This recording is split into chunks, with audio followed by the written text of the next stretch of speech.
Hey guys, welcome back to the channel Opinions Matter. And the good old Osmo Pocket, which has already been in the market for 1 month, got updated. So go ahead and do your firmware update. Version 1.3.02.00, something like that, just came out yesterday. And when I did the firmware update, there were a few changes I noticed. So at first, when you turn your gimbal on and turn it off, watch this. You see how smoothly it actually folds back. It takes a little bit of more time to actually fold and go to the rest mode, and it takes around about 8 seconds. Second thing they have improved is active track. So for example, when you are I mean, this is the only thing. What's this? I do not know why my one always does this, but I think this is a faulty unit. Anyways, I've got Osmo Shield and all that stuff. So the second thing is active track. So for example, whenever you are doing active track and stuff like that, it used to actually take the shoulders of other people while you are active tracking, and it used to get confused all the single time.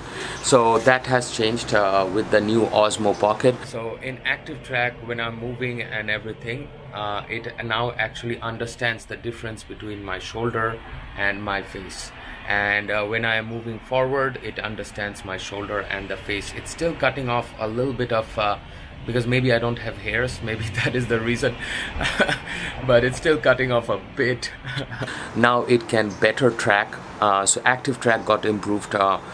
Will you notice a difference? Well, I noticed some difference yesterday when I was doing a video or a comparison between this and the Sony RX100. I did notice that the the active track got improved.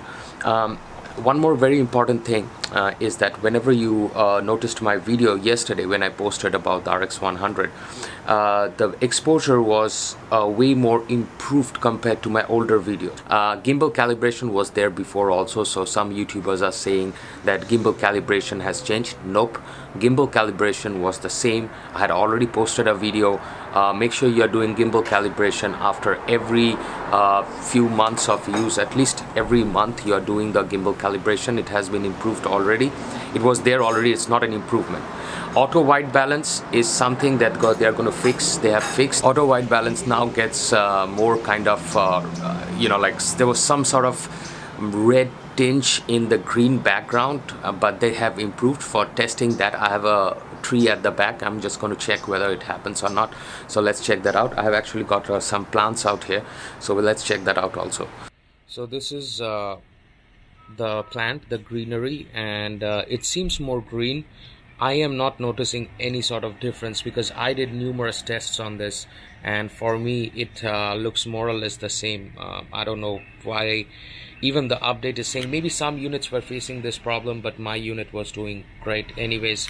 So that's pretty much it, just a test. I can see the greens out here, and that's pretty much it. And let's see the red also. So this is just a red color kind of a test. And do you guys notice any sort of change? If you guys notice, please let me know in the comment section. 1080p at 25 fps and 1080p at 50 fps, 4K at 25 fps, 4K at 50 fps. Very good, because 24 fps, I don't know what 25 fps will do, to be very frank, because yes, I've seen people shooting at 24p, and that 24p actually gives you more cinematic kind of approach, and the 60p, when you convert into 50p, it gives you more cinematic approach. So to click pano, you will see that this is what it does. So in pano, when you click this, so you can see the range actually has improved on the pano. So that is the one of the things that they did an improvement on.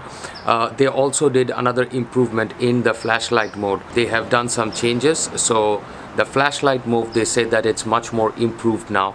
And in flashlight, though I have used a lot of the time, I've used the flashlight mode. Flashlight mode is going to be more useful when you are doing, when your other accessories come in. So you mount on your GoPro mount like this, so that's how you mount on the flashlight mode if you are using the flashlight mode. Now, even if your hands tilt, as you can see, it stays stable. So yeah, if you like this episode of the Osmo Pocket, if you think that I could actually show you how this firmware update actually changed, rather than blabbering only on the camera, sitting with a piece of paper and like just talking about it, give me a big thumbs up, like, and do subscribe to this channel, because in this channel we actually demonstrate you how it changes rather than just talking.